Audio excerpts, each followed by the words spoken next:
Esta mañana abrimos tu palabra con temor y temblor. Permítenos, Señor, descubrir en ella tu corazón, tu mente. Señor, que no sean mis palabras. Úsame, Señor, para que tu pensamiento y tu doctrina sea pura en ella. Lo pedimos en Cristo Jesús. Amén y amén. Primera libro de Tesalonicenses, capítulo 1. Un pequeño resumen. Pablo escribe esta carta desde la iglesia de Corinto en el año 51 después de Cristo. Esta carta es una de sus primeras cartas que escribe a una iglesia. Esta iglesia fue fundada en el segundo viaje del apóstol Pablo. Eso está allí en Hechos capítulo 17, lo vimos. Y allí dejó un hermano a Jasón y a una serie de hermanos. Y cuando Pablo llega allí a Tesalónica, que era una ciudad portuaria llena de 200,000 personas que no conocían del Señor, y era llamada la madre de Tesalónica porque era la capital económica del imperio macedonio o de la zona de Macedonia, Macedonia y Grecia. Entonces Pablo llega allí porque Dios y el Espíritu Santo lo ponen en este lugar, en Tesalónica, un lugar pues lleno de filosofía griega, llena de pecado, y Pablo comienza a fundar la iglesia, y allí dice que Dios hizo algo maravilloso. Tocó el corazón de judíos, de griegos y de mujeres nobles. Es muy interesante que Dios llama a cualquiera, no hay excepción de personas, ni de raza, ni de principios filosóficos, sino Dios abre su puerta. Y dice que allí comenzó la iglesia de esta manera, pero Pablo comienza a ser perseguido y tiene que salir corriendo con Silas y con Timoteo, y se van a Berea y luego más tarde llegan a lo que conocemos Atenas. Pero la iglesia queda sola. Y ustedes se imaginan una iglesia recién fundada con niños en la fe, pero niños que querían conocer más del Señor, pero niños temerosos. Se desata una gran persecución por parte de Nerón, y esta iglesia comienza a sufrir una gran persecución. Y no es una persecución solo de bullying, que le digan a usted cristianito, o lambeladridios, o tal vez le digan aleluya, o le digan que se más, no sé qué otras cosas pueden ser de bullying cristiano, fanático, bueno, qué sé yo. ¿Saben cuál era la persecución? El circo romano, la muerte, la crucifixión. Era muerte absoluta porque eran considerados enemigos del imperio romano. De tal manera que era una tribulación bastante fuerte que afectaba sus vidas. Pablo entonces le dice a Timoteo: regrésate, porque quiero saber qué está pasando con estos hermanos. Les recuerdo que no había internet, ni WhatsApp. O tal vez Pablo cogió y le dijo: oiga, mis querido Jasón, buenos días, ¿cómo está la iglesia de Tesalónica? No, Pablo, pues te cuento que estamos bien, nada, no. Estaban a miles de kilómetros y Pablo no sabía nada, y su corazón estaba ¿qué? Angustiado, preocupado, porque había fundado una iglesia en la gracia de Dios. Sabía que Dios la sostenía, pero como ser humano, como apóstol y amante de sus hermanos, no sabía qué había pasado con esos hermanos tan niños en la fe. ¿Se imagina? Entonces, apenas una iglesia surge tan joven, Satanás ingresa. ¿A qué? A destruirla. Pablo sabía eso. Y Pablo sabía que la iglesia iba a ser perseguida, desanimada, entrarían falsos maestros, judaizantes, todo lo que ustedes quieran con filosofías humanas. Y Pablo devuelve a Timoteo y le dice: Timoteo, vaya, me pregunta qué pasó. Y regresa a Timoteo y le dice: ¿sabes qué, Pablo? Esos hermanos están maravillosamente bien en la gracia de Dios. ¿Perseguidos? Sí. ¿Algunos han muerto? Sí, Pablo. ¿Algunos han sido azotados y en la cárcel? Sí. Pero están ¿qué? Gozosos, creciendo en la fe. Y cuando Pablo escucha eso, simplemente escribe esta carta. Por eso es que estamos leyendo la carta. La carta tiene ese origen. Vimos en el capítulo 1, y ahí vamos a simplemente repasar 3 cosas que resalta Pablo de la iglesia de Tesalónicas y que hoy tienen que ser una realidad en su vida. Espere, pastor, pero está escribiendo a una iglesia. Ok, ¿y cuál es el concepto de iglesia? Nosotros. El que estamos, este lugar se llama templo, pero el Espíritu Santo vive dentro del creyente, que es la iglesia. Somos templo del Espíritu Santo, somos el cuerpo de Cristo. Y le hace 3 cosas, pregunta 3 cosas importantes. Número, el versículo 6 del capítulo 1. Vosotros viniste a ser ¿qué? Imitadores de nosotros y del Señor. Pablo les dice: me siento tan feliz de confirmar su fe, que ustedes nos han imitado a nosotros, y al Señor. Y eso nos deja un gran desafío. ¿Lo está imitando usted a alguien, a usted esta mañana? ¿Alguien lo quiere imitar? No, pastor, ni que se le ocurra. Yo soy un desastre como vida. Bueno, al menos es honesto. Gracias. Pero tiene la gran oportunidad que si usted nace de nuevo, tendrá una nueva naturaleza en Cristo y usted podrá decir como Pablo, sed imitadores de mí así como yo de Cristo. Hermanos, tenemos una responsabilidad de que otros nos imiten, sí. No, vaya a la iglesia y mire al pastor. No, sí, yo tengo una responsabilidad con la Grey, pero como iglesia tenemos una responsabilidad de imitar, de ser imitadores, inspiradores, pero que los pongamos a imitar ¿a quién? A Cristo. Claro, nosotros fallamos. ¿Podemos pecar? Sí. Pero tenemos el deber ser en la gracia de ser llamados a santidad. Lo segundo que él destaca en el versículo 9, porque ellos mismos cuentan de nosotros la manera en que nos recibisteis y cómo os convertisteis de los ídolos a Dios, para servir al Dios vivo y verdadero. Pablo destaca algo interesante. Se convirtieron de los ídolos, plural, al Dios vivo, singular, aunque Dios es Dios trino, pero al Dios verdadero. Como ser, es un ser, 3 personas, pero como ser es ser Dios. De tal manera que Pablo destaca y dice, hermanos, les animo y estoy feliz que se convirtieron de los ídolos al Dios. ¿Para qué? ¿Para qué es decir, para que uno se convierte al Señor? ¿Para pasarla bueno todos los domingos un tintico y comerse un buen pan? No. Para servir. Cuando usted ya es creyente y salvo, su razón y su estilo de vida es santidad y servicio. ¿Lo entiende? Porque si no hay santidad no puede servir. Pero usted puede servir sin santidad, ¿sí lo sabía? Eso se llama hipocresía. De tal manera que Pablo dice para servir, pero me encanta subraya esta parte cuando dice servir al Dios vivo y verdadero. ¿Por qué vivo? Porque Cristo resucitó y es el único verdadero. Por eso, porque recuerden que estamos en el territorio de Macedonia, en macedonio griego, y eso está lleno de ¿qué? De ídolos, de todo, Zeus, Afrodita, Apolo, Artemisa, y Pablo les dice, ustedes ya dejaron esto para servir al Dios vivo, porque ninguno de ellos resucitó, y al Dios ¿qué? Verdadero, porque el resto es falso. Importante, el desafío nuestro hoy es servir al Dios vivo y verdadero. Pastor, ¿y cómo sé que esta iglesia tiene al Dios vivo y verdadero? Porque tenemos la Biblia, la palabra de Dios. Y la palabra de Dios fue inspirada ¿por quién? Por Dios. Si no hablamos de Biblia, ahí se estamos hablando de filosofía o de humanismo. Pero si hablamos de Biblia, estamos hablando de Dios vivo y verdadero. Y el tercero, cuando dice el versículo, y esperar de los cielos a su Hijo. Muy interesante que Pablo ya le pone de presente a esta iglesia, oiga, Cristo vuelve. Y estamos hablando en el año 51 después de Cristo. Fíjense que la iglesia ya tenía, yo no sé cómo lo hizo Pablo, o cómo lo logró, como una iglesia tan pequeña, porque era pequeña y joven, logran entender la escatología y entender el rapto de la iglesia.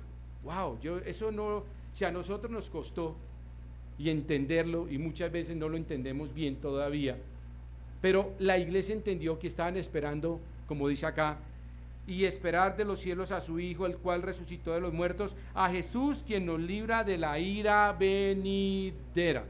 Pablo deja 2 cosas escatológicas aquí claves: rapto de la iglesia y el juicio que vendrá para este mundo. Y la iglesia lo entendió, lo comprendió, y Pablo dice, me alegra que ustedes vivan con una esperanza. La esperanza en el año 51 después de Cristo es la misma de hoy, ¿sí sabía? ¿Cuál es su esperanza? Que mañana no lo saquen del trabajo. No. ¿Qué nos separará del amor de Cristo? Nada de lo que creado, ni lo alto ni lo profundo. ¿Cuál es su esperanza esta mañana? Y es el tercer desafío. ¿Cuál es su esperanza? No, que ese negocio mañana salga. Y si no sale, ¿quedará qué? Desanimado, desinflado. ¿Cuál es su esperanza? La esperanza que Pablo le dijo a la iglesia tesalónica, a esperar a Jesucristo que vendrá por su iglesia. ¿Sabe que Jesús volverá? Jesús vino una vez en Belén, un día vendrá hasta las nubes por su iglesia.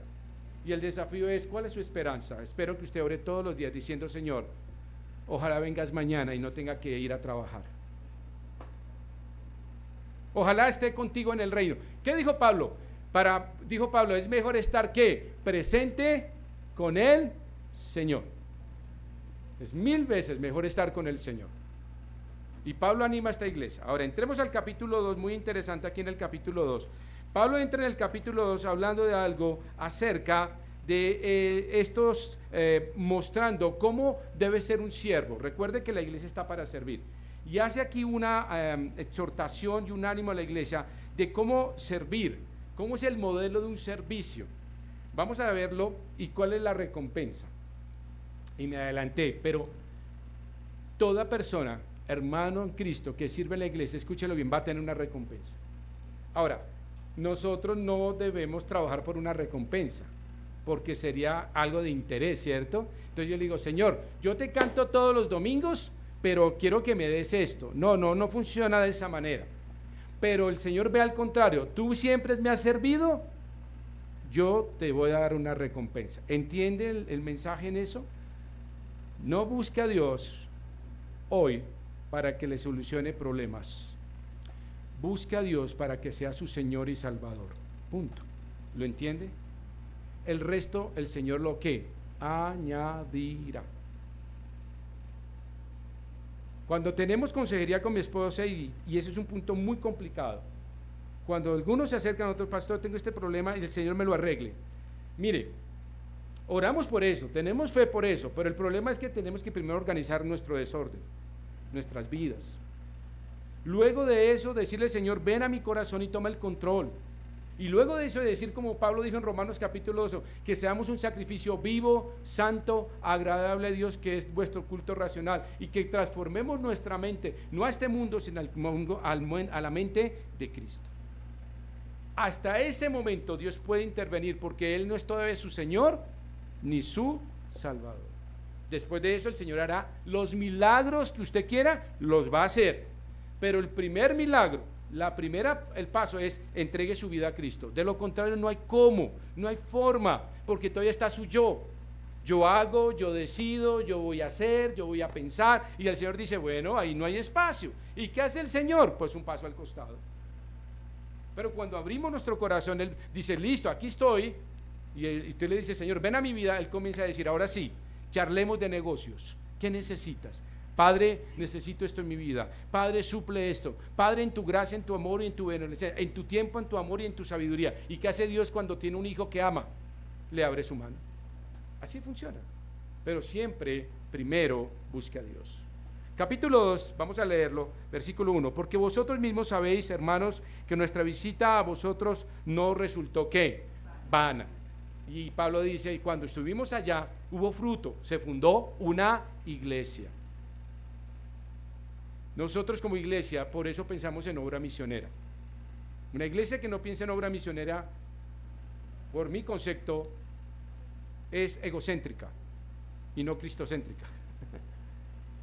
Tenemos que pensar, y por eso él dice, no fue en vano, fue maravilloso el resultado. Jasón y todo su grupo. Luego, pues habiendo antes padecido y sido ultrajados en Filipos. ¿Recuerda qué pasó en Filipos? ¿Se acuerda dónde estaba Pablo cuando estaba cantando salmos e himnos? Estaba en la sinagoga o en una iglesia. En la cárcel. Estuvo un encuentro maravilloso con un hombre llamado el carcelero de Filipos. Pablo estuvo azotado. Recuerde que lo azotaron y lo metieron en lo más profundo y estuvo allí. Y Pablo le recuerda esto. Pablo no trae esto a colación pensando y diciendo, pobrecito de mí, o tengan compasión de mí. Mire yo sí cómo sufro. Pablo no lo hace en esa, digamos, presunción. Lo hace buscando hermanos, el siervo siempre tendrá que sufrir. El que ama a Cristo siempre tendrá bullying espiritual o familiar, alguna situación. ¿Por qué? Porque detrás de eso está alguien que se llama Satanás. Y Satanás siempre vendrá a estorbar y a mover tu vida de una manera o de otra. Entonces sigamos leyendo. Como sabéis, tuvimos de nuevo en nuestro Dios para anunciaros el Evangelio de Dios en medio de ¿qué? Gran oposición. La iglesia fue fundada, recuerden, allí en Hechos capítulo 17, fue fundada muy difícil, y aún más, recuerdan que cuando apenas se formó el grupo, Jasón tuvo que ir corriendo y sacar a Pablo a escondidas, y Jasón lo metieron en la cárcel, ¿recuerdan? Y luego le dieron de alta. Pero eso, Pablo entendía que esa iglesia había sido fundada en medio de una tribulación. No fue fácil, no fue fácil. Y la iglesia de Tesalónica desde sus inicios tuvo que, como se dice muchas veces, remar y remar y remar y remar para que la iglesia permaneciera. Y eso lo hizo Jasón con todos estos hermanos que amaban al Señor.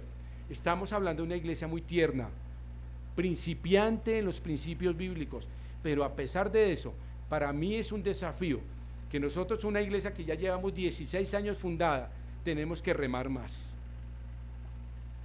No podemos quedarnos todavía impávidos pasando el tiempo. Esta es una iglesia que nos muestra poder.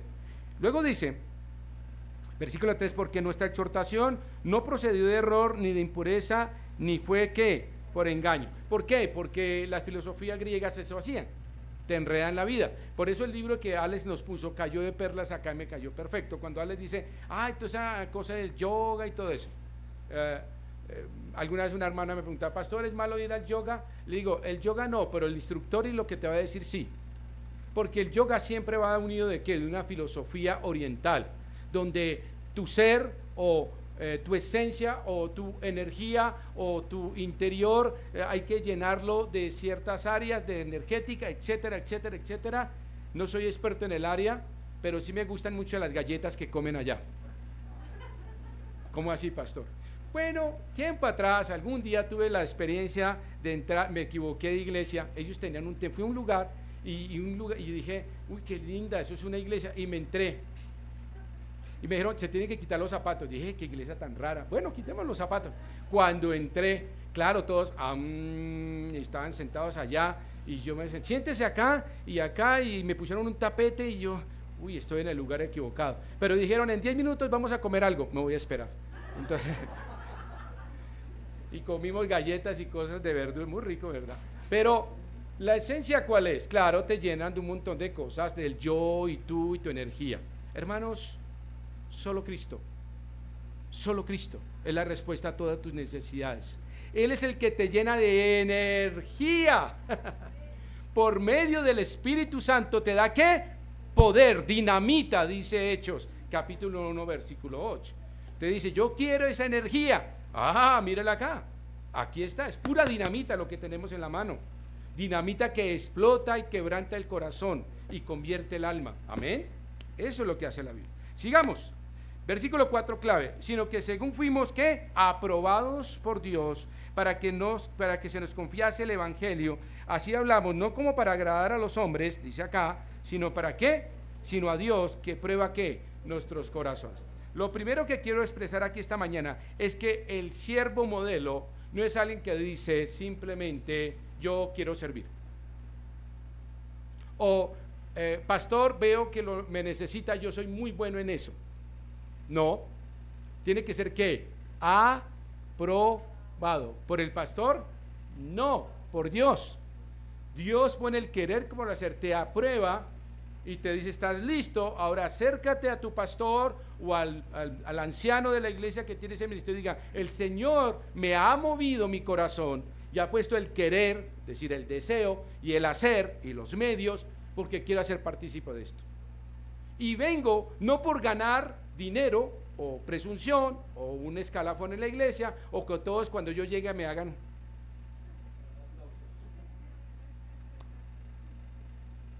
Primer principio, ¿quieres servir en la iglesia?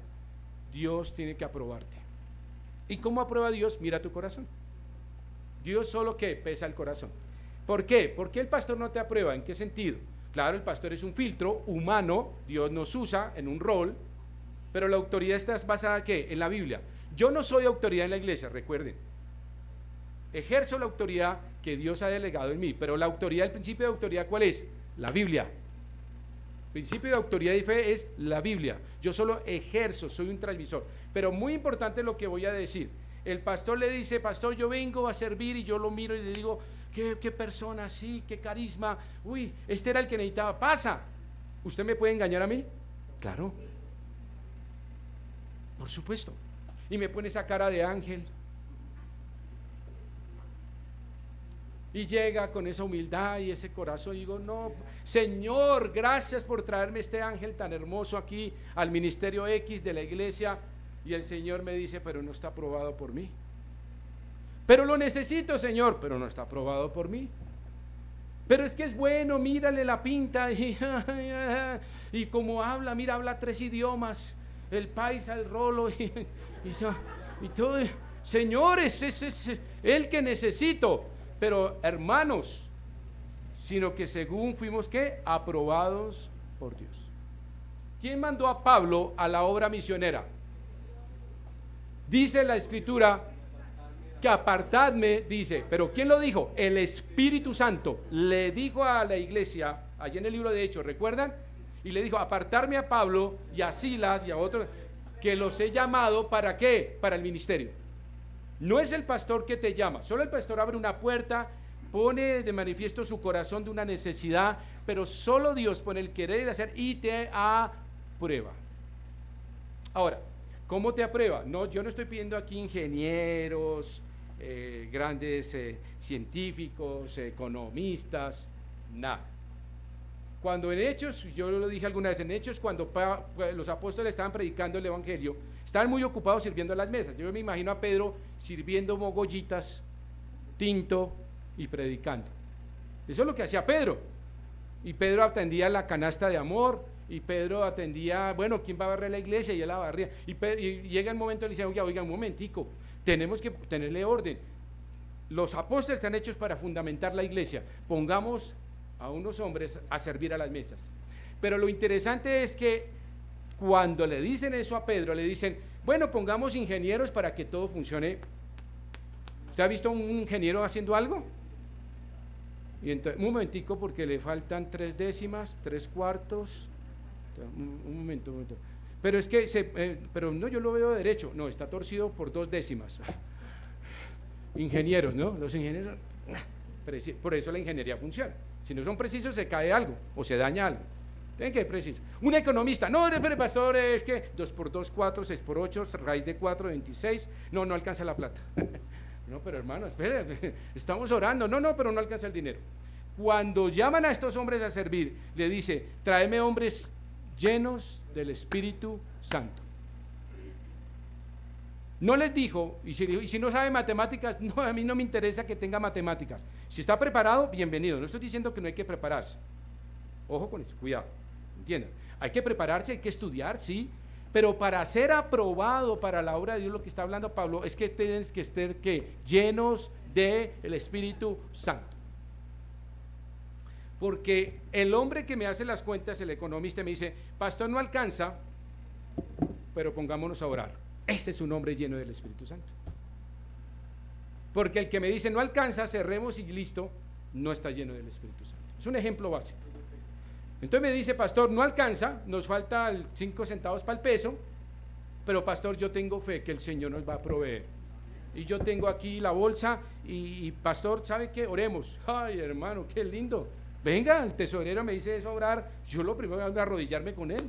Decir, Señor, gracias, porque tengo un hombre preparado, pero lleno del Espíritu Santo. Queremos servir como siervos modelos, tenemos que ser aprobados por Dios, nadie más. Nadie más puede ver tu corazón y las intenciones que tienes en tu corazón para servir. Si tú quieres servir simplemente para que te vean, estás en el lugar equivocado. No funciona así. Sigamos leyendo. Sino que fuimos aprobados por Dios para que se nos confiase que el Evangelio. ¿Cuál es el objetivo de servir? El Evangelio. Servimos en la iglesia en muchas cosas, tinto, el aseo, amén. Esos son misceláneos, ¿me entiende? El día que no haya tinto, entonces no venimos a la iglesia.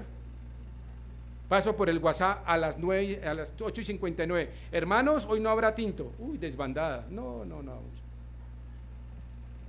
Pastor, por el WhatsApp, me avisa cuando llegue el tintico. ¿Cuál es la razón de ser aprobados? Para presentar ¿qué? El Evangelio. evangelio, nada más. Sigamos. Dice, y no agradar a quién, a los hombres, sino a quién, a Dios. Primer punto de un siervo modelo, tiene que ser aprobado por Dios para servir solo a Dios y para Dios y nada más que a Dios, sin esperar nada a cambio. Pastor, pero hoy serví y ni siquiera las gracias. ¿Acaso la Biblia dice eso? No, dice que sirvamos. ¿Y de quién viene la recompensa? ¿Del pastor? No. Yo le daré una voz de ánimo y le diré gracias, pero no viene de él. La recompensa viene del Señor Jesucristo. La Biblia dice que todo lo que hagamos, hagámoslo para Él, y de Él recibimos la recompensa. ¿Lo entiende? ¿Vale la pena servir al Señor? Claro. ¿Vendrá una recompensa? Amén. ¿Y cuál es esa recompensa? Eso está en el corazón de Dios. Si usted me pregunta, ¿y será? No tengo ni idea. Para mí una recompensa es ver a mis hijos amando a Dios. Punto.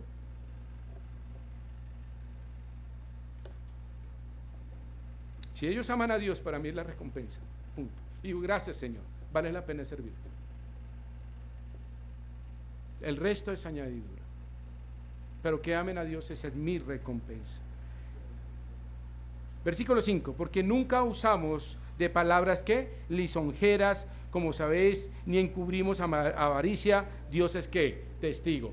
Pablo está diciendo que el siervo, y él sirvió allá, no lo hace con ninguna intención de ¿qué? De engañar a los hermanos, de sacarles el dinero, de ponerles esos evangelios de prosperidad y de bendición, y que siembre aquí y resiembre acá y recoja allí y suba acá. Nada de eso. Pablo dice, ni palabras lisonjeras humanas, ni avaricia, ni absolutamente nada.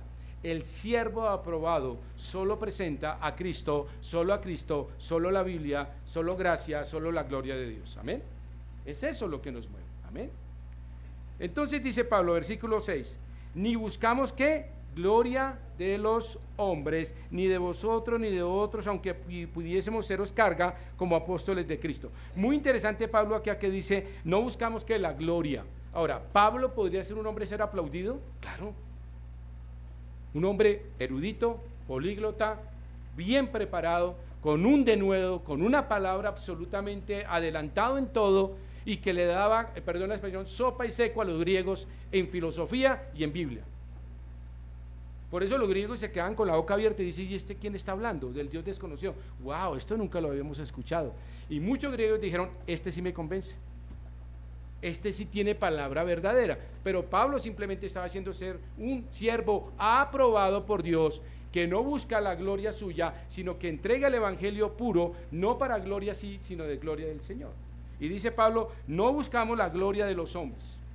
Más de una vez a Pablo lo quisieron, ¿se acuerdan? Cuando lo cogieron en hombros y lo quisieron sacar cuando sacó un demonio y lo querían volver, ¿qué? Un dios. Y le dijo, no, bájenme muchachos. No, ¿qué es esto? La gloria sea para Dios. Pablo siempre mantenía una conducta y un carácter preciso en ese sentido. ¿Amén? Bueno, muy bien. Excelente. Sigamos. Terminamos aquí en el último. Dice así, porque nunca usamos de palabras lisonjeras, como sabéis, ni encubrimos avaricia. Dios es testigo. Ni buscamos la gloria de los hombres, ni de vosotros, ni de otros, aunque pudiésemos seros carga como apóstoles de Cristo. ¿Qué está diciendo al apóstol Pablo acá? Recuerde que estamos hablando del modelo de siervo que Pablo está diciéndoles a los tesalonicenses que tienen que ser y que tenemos que ser nosotros. Nosotros tenemos que servir de esta manera como Pablo está diciendo.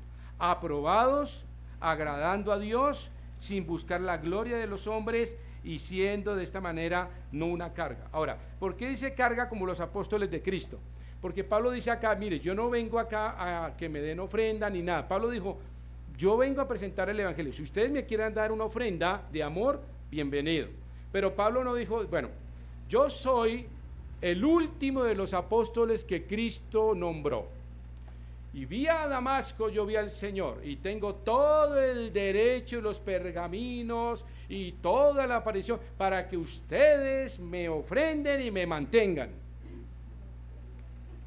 ¿Pablo pudo haber dicho eso? Sí, pero hubiese sonado lisonjero, tipo avaricia. y no presentar un evangelio de amor y de gracia. Y Pablo dice, yo no quiero ser carga. Mire lo que dice acá en esta mañana. Y luego seguiremos el próximo domingo. Antes que, fuimos ¿qué? Tiernos entre vosotros. Es muy raro encontrar esa palabra en boca de Pablo. La palabra ternura, porque Pablo era un hombre ¿qué? Muy recio. Como decimos, al pan, pan y al vino, vino. El hombre iba a lo que tenía que decir. Y le decía, tú eres mentiroso, eres un mentiroso. Pablo era así, sin pelos en la lengua, era muy recio. Pero cuando entra acá, ¿sabe por qué este corazón está así? Porque esta es una carta de preocupación.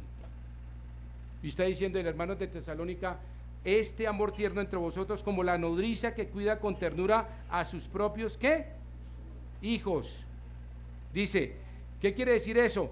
El acto protector de Pablo hacia él era su padre espiritual. ¿Saben qué es una nodriza?